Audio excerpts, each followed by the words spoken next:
नमस्ते। मैले आज चाहिँ देश जसरी एकपछि अर्को इस्युहरूमा गिजोलिँदै गएको छ यो हामी सबैले देखिरहेका छौँ र मैले भन्दै आएको छु, अहिले मात्र हेर मैले वर्षौंदेखि भन्दै आएको छु, नेपाल एउटा ठाउँमा गएर नराम्रो अवस्था सिर्जना हुन्छ र ठुलो रक्तपात र सम्भवतः अन्तर्राष्ट्रिय शक्तिहरूको एउटा मुठभेडको स्थल नेपाल बन्छ र जुन कुरा अब हामीले लगभग चाहिँ कतिखेर हुन्छ भन्ने खालको अवस्था हामीले देख्दैछौँ अगाडि। यति बेला देश भुटानी व्यापारको एउटा मुद्दाले नराम्रोसँग गिजुलिएको छ, पुरै व्यवस्था प्रणाली हल्लिएको छ र सत्तामा बस्ने सबै अपराधीहरू जति छन् यिनी सबै त्यसमा तानिएका छन्।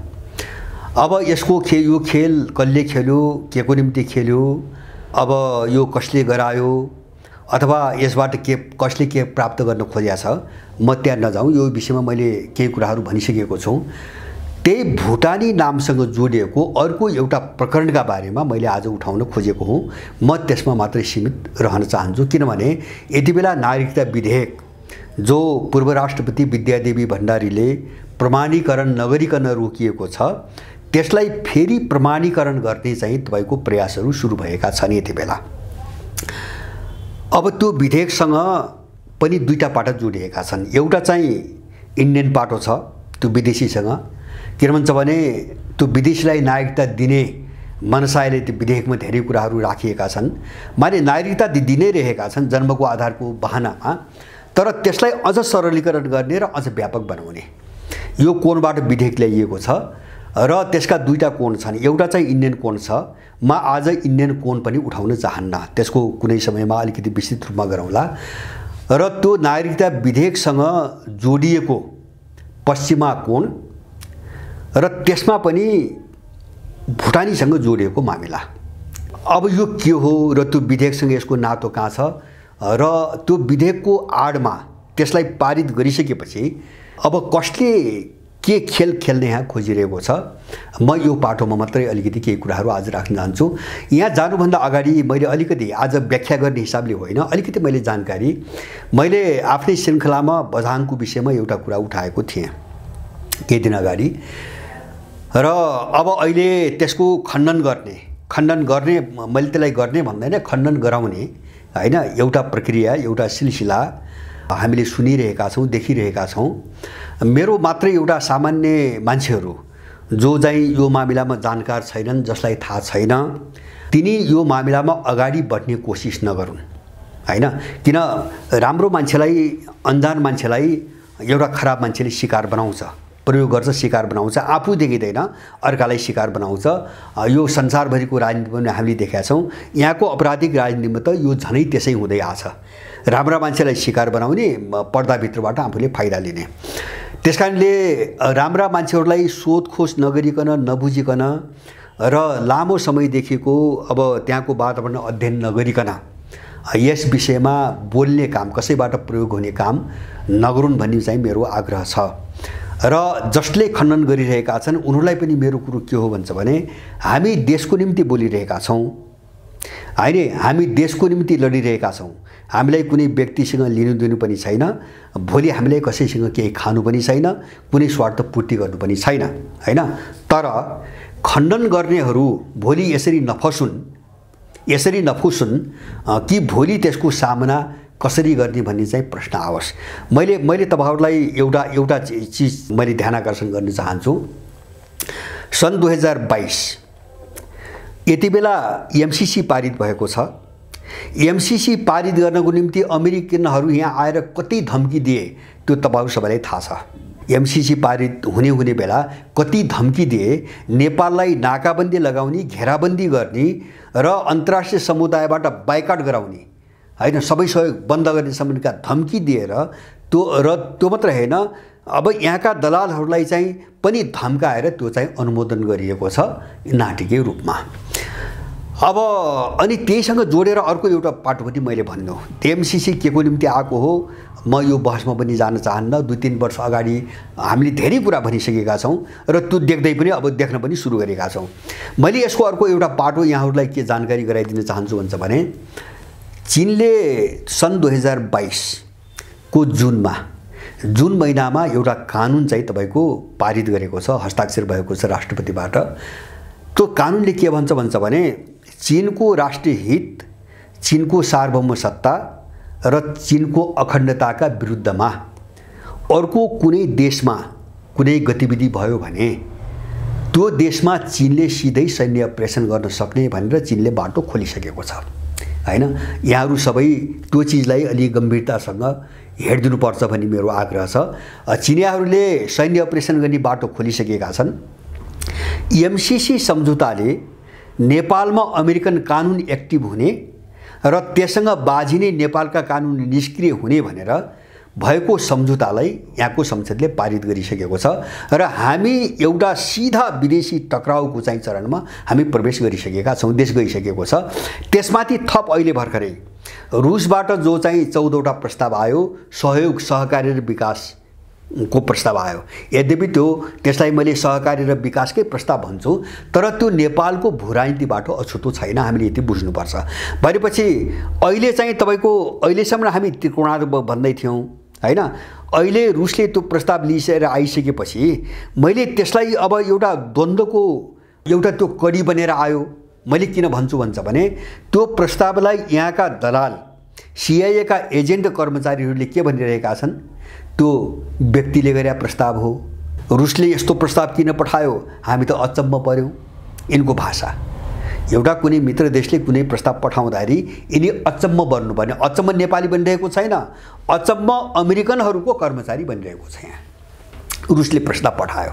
अब यसको मतलब के हो भने रुसको प्रस्तावलाई मैले यहाँ मात्रै यति भन्न खोजेको हुँ, अब यो युक्रेन द्वन्द्वको जो तस्बिर हामी देख्दैछौँ त्यसकै लयसँग जोडिएको हो नेपालको सङ्कट। यो कडी त्यही कडीसँग जोडिएको छ र नेपाल एउटा खतरनाक बिन्दुतिर अगाडि बढ्यो।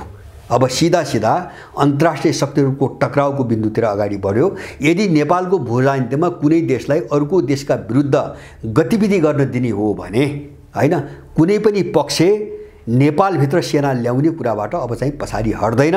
मैले कानुन उनले पारित गरिसकेको कुरा गरेको छु।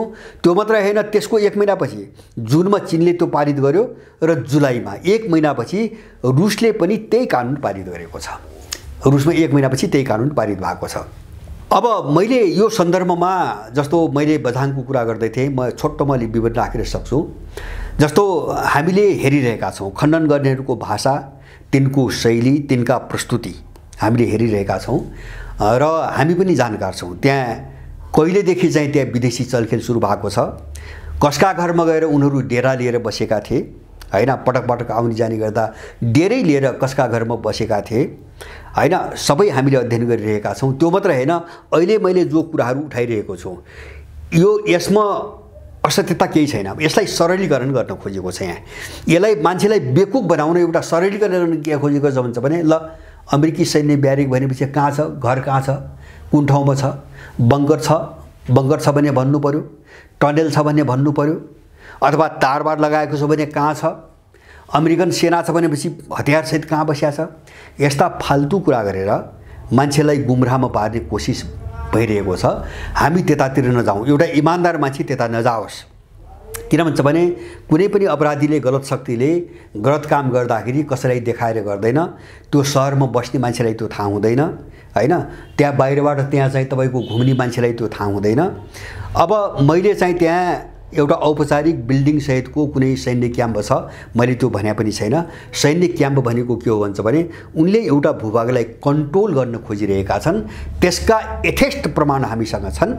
र त्यो मात्र हैन, यस्तै खण्डन मञ्जन फाल्तु कुरा गर्दै हिँड्ने हो भने हामीले त्यो क्षेत्रको चाहिँ सामरिक महत्त्व, त्यो क्षेत्रको लोकेसन, त्यसको वरिपरिको परिवेश र त्यहाँ केही वर्षदेखि हुँदै आएका गतिविधिहरू हामी सम्पूर्ण विस्तृत विवरण पनि हामी राख्न सक्छौँ। म अब यसमा जान चाहन्न। मेरो एउटै अनुरोध के हो भने हामीले राज्यलाई खबरदारी गरेका हौँ, राज्यलाई चुनौती दिइरहेका छौँ, यो कन्ट्रोल गर।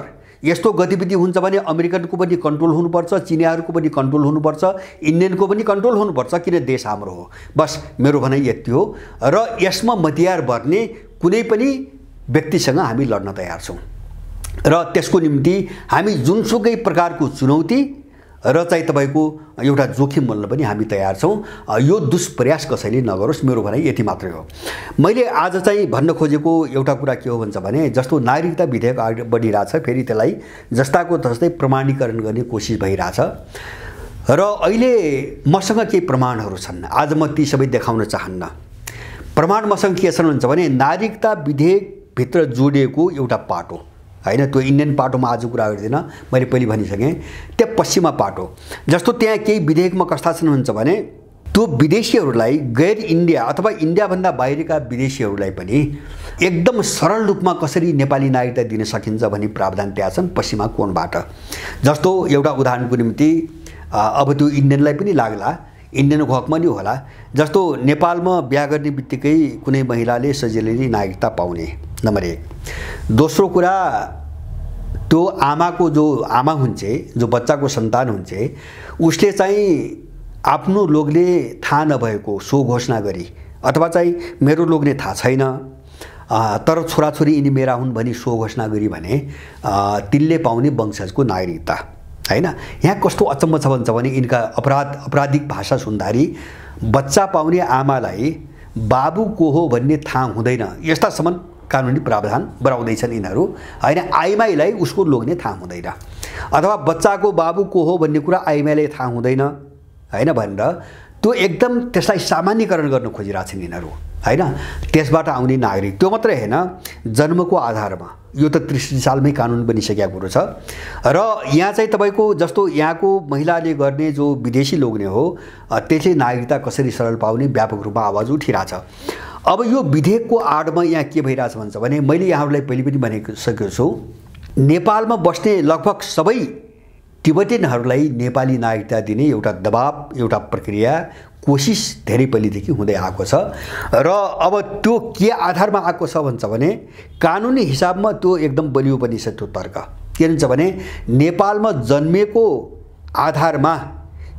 आधारमा नागरिकता दिने जो यिनले ऐन बनाए त्यसले त नेपालमा जन्मेको हर तिब्बती शरणार्थीले नागरिकता पाउने भयो हैन, कानुनी आधार पनि भयो। त्यही आधारमा उनीहरूले नागरिकता दिन दबाब दिइरहेका छन्। र अहिले जस्तो भोलि रोहिङ्गाको त्यही हालत हुन्छ। त्यति मात्रै होइन, मैले अहिले यो प्रकरण जोड्न खोजेको विधेयकलाई कहाँ हो भन्छ भने अमेरिकाले भुटानीको नाममा जो मान्छे लग्यो अमेरिकामा, अब ती मान्छेहरू जो अब के अमेरिकन नागरिकता लिएर उतातिर बसे, ती मानिसहरू विवाह गर्न योग्य जो भए केटा वा केटी तिनीलाई धमाधम नेपाल पठाइदैछ र यहाँ विवाह गराइदैछ। यति खतरनाक मोडमा चाहिँ देश पुग्यो हैन। भुटानी खेलका पाटाहरू धेरै खुल्न बाँकी छँदै अब बिस्तारै सबै निस्कन्छन् हैन। जस्तो त अहिले त नक्कली भुटानी बेचेको कुरा आयो, त्यो एउटा पार्ट भयो। भुटानीको अर्को पार्टमा अमेरिका कहाँ खेल्दैछ भन्छ भने आफूले नागरिकता दिएका केटा वा केटी जो उमेर पुगेका छन् त्यसलाई नेपाल पठाएर धमाधम यहाँ विवाह गराइदिन्छ। जो त्यो नागरिकता विधेयक प्रमाणीकरण भयो भने नेपाली नागरिकताको हकदार हुनेछन्। उनीहरू त्यहाँसम्म खेलिरहेछन् र सयौँले यस्तो गरिसकेका छन् हैन। मैले काल्पनिक कुरा गरे हैन, मैले भने आज म त्यो प्रमाण चाहिँ म राख्दिनँ, तर आवश्यक पर्यो भने हामी तिनी कागजात र प्रमाण हामी देखाउँछौँ हैन। स्याम्पलको रूपमा हामी त्यो देखाउँछौँ। देश यस्तो नाजुक चाहिँ तपाईँको मोडमा पुगिसकेको छ। जस्तो मैले पहिलेदेखि भन्दै आएको छु, यहाँ त कस्तो खेल आयो भन्छ भने जन्मको आधारको नागरिकताको नाममा पनि विदेशीलाई धमाधम दिने हैन। जस्तो अहिलेको विधेयकमा त केसम्म हालेको छ त्यहाँ भन्छ भने नेपालको सिमानाभित्र भेटिएका अनाथ बालबालिका उनको गार्जियनको अभिभावकको चाहिँ पहिचान भएन, थाहा भएन भने ती चाहिँ उमेर पुगेपछि वंशजको हिसाबले नेपालीको नागरिकता प्राप्त गर्ने हकदार हुनेछन् भनेका छन्, सिमाना खुला राखेर। इन्डियासँग सिमाना खुला छ अनि चाहिँ तपाईको नेपालको सिमानाभित्र भेटिएका अनाथहरू भोलि वंशजको आधारमा नागरिकताका हकदार हुनेछन् भनी यहाँ प्रावधान राखेर यिनले ऐन बनाउँदैछन्, सिमाना खुला राखेर हैन। एउटा हामी गम्भीर हुनुपर्ने। अब भोलि कति सङ्ख्यामा त्यस्ता अनाथ मानिसहरू आउँछन्, जस्तो इन्डियामा चाहिँ लाखौँ छन् त्यस्ता मान्छेहरू, फ्याँक्ने बच्चाहरू, फ्याँकिने बच्चाहरू लाखौँ हुन्छन्। उनले खुला सेवाबाट ल्याएर नेपाल राखिदिन्छन्, उनी चाहिँ वंशजको नागरिक हुन्छन्। त्यति मात्रै होइन, त्यो जन्मको आधार खुला सिमाना छ 2063 पछि त्यो चाहिँ के अरे चाहिँ जन्मको आधारको नागरिकता ऐनपछि इन्डियाले त्यो बेलादेखि निरन्तर अहिलेसम्म के गरिरहेछ अहिलेसम्म भन्छ भने त्यो उतातिरको सीमा पारीको त्यो गर्भवती महिलालाई बच्चा जन्मने बेला नेपाल पठाउँछ। यहाँका क्लिनिकमा भर्ती गर्छ, प्रसुति गर्न यहाँ आउँछन्, अस्पतालमा भर्ती गर्छ। भर्ती अब त्यहाँ जन्म्यो भने उसको जन्म दर्ता गर्नुपर्छ यहाँ, अनि उनीहरू चाहिँ इन्डियामा जान्छन् घर। 16 वर्ष पुगेपछि तिनी मान्छे नेपाली नागरिकता दाबी गर्न आउने हुन्, किन जन्मको प्रमाणपत्र हुन्छ उनीहरूसँग। यस्तो अपराधिक खेल नेपालमा चाहिँ तपाईँको 63 सालपछि सुरु भएको छ भनेपछि जसरी भए पनि विदेशीकरण बढीभन्दा बढी कसरी गर्ने। र मैले पहिले पनि भनेको छु, यहाँहरूलाई भनेको छु, त्यसमा कुनै पनि अतिशयोक्ति छैन। नेपाललाई पुरै विदेशी भूमि बनाउने र यहाँ चाहिँ देशलाई एकदम टाट पल्टाएर देशमा बस्नै नसक्ने वातावरण बनाएर यहाँका भाका नेपाली सबै विदेश निकालिदिने, ताकि भोलि चीनसँग लड्न अथवा स्वतन्त्र तिब्बतको मिसनसँग लड्नको निम्ति यहाँ आफ्नो फौज बनाउन सकियोस्। त्यो काम त नेपालले गर्दिन्न, त्यसको निम्ति उनलाई विदेशी चाहिएको छ। र यो रणनीतिबाट इन्डियनहरूको जो एउटा आपराधिक साथी पनि पहिलेदेखि 2009 सालदेखि नै हो इन्डियाको के हुन्छ भने आफ्नो जनसङ्ख्या बढाएर नेपाल चाहिँ तपाईँको कब्जा गर्ने, वैधानिक रूपमै कब्जा गर्ने, त्यसको फाइदा उठाएर पश्चिमाहरू पसे। 63 सालपछि यो एजेन्डामा पश्चिमाहरू पसे र उनले अर्को कोणबाट नागरिकता प्रकरणलाई अगाडि बढाए र एउटा नागरिकताको दुश्चक्रले नेपाललाई नराम्रोसँग गाँच्दैछ, यसले नराम्रोसँग घेर्दैछ। भोलि मैले ढाँटेको होइन, जब मैले भने नि सबै सिपतिले शरणार्थीले नागरिकता पाउँछन्, सबै इन्डियनले नागरिकता पाउँछन्। त्यो मात्रै होइन, तपाईँको अब भुटानी पनि आएर जोडिए हैन। भोलि अब चाहिँ 2-4 वर्षपछि रोहिङ्गा पनि जोडिन्छ, अरू पनि जोडिन्छ इत्यादि। र यहाँ मात्र होइन, यहाँ चाहिँ 20-25 हजार बाहिरबाट विदेशबाट चाहिँ मान्छेहरू खेरेर शरणार्थीको प्रमाणपत्र दिने अर्को गृहकारी सुरु भइसकेको छ यहाँ हैन। मैले पहिले नै यो भनिसकेको छु यहाँहरूलाई, देश यो हालतमा जाँदैछ। त्यसकारणले गर्दाखेरि तपाईँ हामी गम्भीर भएनौँ भने जस्तो यस्तो चक्रव्यूह त देखिरहेछौँ हामी चाहिँ तपाईँको यस्ता फाल्तु कुतर्क गरेर हैन, जस्तो बझाङको खण्डन गरेर जो मान्छे लागेको छ नि, हामी यसमा बग्दै नबगौँ हैन। यो सब रणनीति देश के भइरहेको छ, जस्तो नागरिकताबाट कहाँ खेल्न खोजिया छ, अथवा चाहिँ तपाईँको विकासको नाममा कहाँ खेल्न खोजिया छ, भौतिक पूर्वाधारको नाममा कहाँ खेल्न खोजिया छ हैन, सुरक्षाको नाममा कहाँबाट खेल्न खोजिया छ। यस्ता चाहिँ सयौं मुद्दाहरू छन् जुन मुद्दाको वरिपरि सारा विदेशी शक्तिहरू नेपालमा खेलिरहेका छन्। त्यसकारणले गर्दाखेरि हामी यति बेला आँखा चिम्लेर हामीले बुझ्ने मात्र के हुन्छ भने यदि सबै स्थिति ठिक हुन्थ्यो, हामीले भनेको कुरो गलत हुन्थ्यो भने यो देश यस्तो बनायो कसले हैन, यो देश यस्तो बनायो कसले, यो देश यस्तो किन भयो, यसको जवाब कसले दिने हैन। यी अपराधीले नदिएर यसको जवाब कसले दिन्छ। त्यसकारणले गर्दाखेरि देश यस्तो यहाँको नेपालीले बनाएको होइन, सर्वसाधारणले बनाएको होइन, जो सत्तामा छ त्यसले बनाएको हो। र अहिले आम मान्छेले भनिरहेछ, आम मान्छेले के भनिरहेछ भन्छ भने त्यो मात्र होइन, भुटानी केसलाई चाहिँ त्यही आर्जु देउपा जसलाई पुरिएको छ, उनी आर्जु देउपाले यो त अन्तर्राष्ट्रिय ठुलै षड्यन्त्र हो के हो भने हैन, थाहा छ उनलाई, उनले देशको नाम भन्न नसके मात्रै हो। अब तपाईँको मन्त्रीहरू पार्टीका जिम्मेवार मान्छेहरू के भन्छ, देश त चाहिँ विदेशीले चलाएर छ, यहाँको मान्छे त चलाएको रहन्छ। माओवादीका मान्छेले भन्दै हिँडेछ सार्वजनिक रूपमा, एमालेको मान्छे, काङ्ग्रेसको मान्छेले भन्दै हिँडेछ। अनि को मान्छेले देशमा चाहिँ यहाँ चाहिँ विदेशको चलखेल छैन, देशको कुन भूभाग चाहिँ सभा जमिनले कसले दाबी गर्छ। त्यसकारणले यिनी लडाइँका मुद्दा हुन्। हामी यहाँ नजाउँ, हामी भू राजनीति हेरौँ, हामी चाहिँ हाम्रो देशलाई अस्तव्यस्त पार्न र एउटा अस्तित्व चाहिँ माथि चुनौती दिन जुन शक्तिहरू आए तिनीसँग लड्नुपर्छ। तिनी षड्यन्त्रकारी हुन्, संसारभरि पनि तिनले के गरेका छन् त्यो पनि हामी देखिरहेका छौँ, नेपालमा के गर्न खोजेका हुन् त्यो पनि हामी बुझेका छौँ। त्यस्ता बाहिर चाहिँ काइते कुरा गरेर हैन, प्रमाणको नाममा तम्सु खोज्ने हैन, ड्रेस खोज्ने, बिल्डिङ खोज्ने हैन, त्यस्ता कुतर्क गरेर यो लडाइँ लड्न सकिँदैन, यसबाट पार पाउनु पनि सकिँदैन। मैले भने भुटानी समस्या अहिले त बिक्रीको कुरो मात्रै हो, त्यसको अर्को पाटो ओझेलमा छ। यो बहस हामीले चलाउनुपर्छ। यहाँ धमाधम विभावरी भइरहेछ। मैले भने त्यसका कागजातहरू हामीले देखाउँला, कुनै बेला हामी सबै सार्वजनिक गराउँला।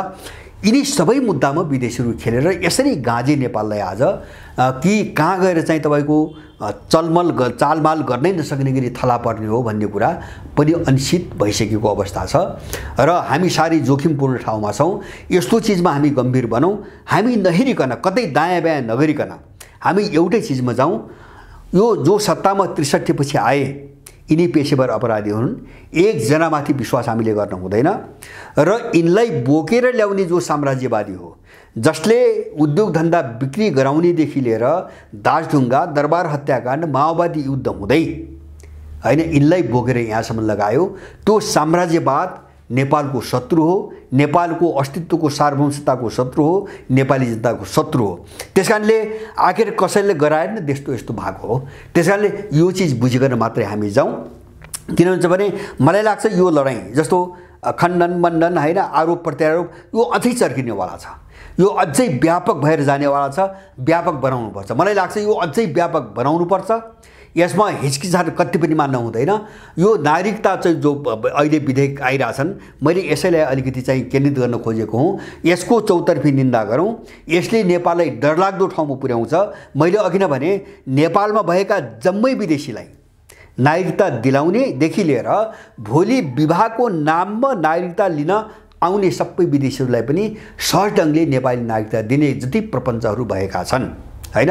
अब यिनी प्रपञ्चहरू गएर अब कहाँ जोडिन्छन् त पछि भन्छ भने मैले देख्छु भोलि अब केही वर्षपछि यिनी नेपाली नागरिकता लिने विदेशीहरू र यहाँको जो नेपाली यो दुईटा तपाईँलाई चिन्नै नसक्ने गरी एउटैमा मिसाइदिने अर्को खेल अगाडि बढाएको छ। त्यो हो राष्ट्रिय परिचय पत्र। राष्ट्रिय परिचय पत्रको नाममा हैन सबैलाई जन्मसिद्ध नागरिकतामा परिणत गरिदिने जस्तो उनले त 72 सालको संविधानमा लेखिसके।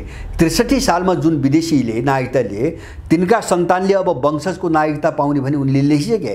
त्यो मात्र हैन, अब नागरिकता लिने विदेशीलाई पनि अनि एउटै राष्ट्रिय परिचयमा हाल्ने, त्यसपछि को नेपाली को विदेशी छुट्याउनै नसक्ने गरी देश समाप्त पारिदिने यो सम्मको खेल अगाडि बढिरहेछ।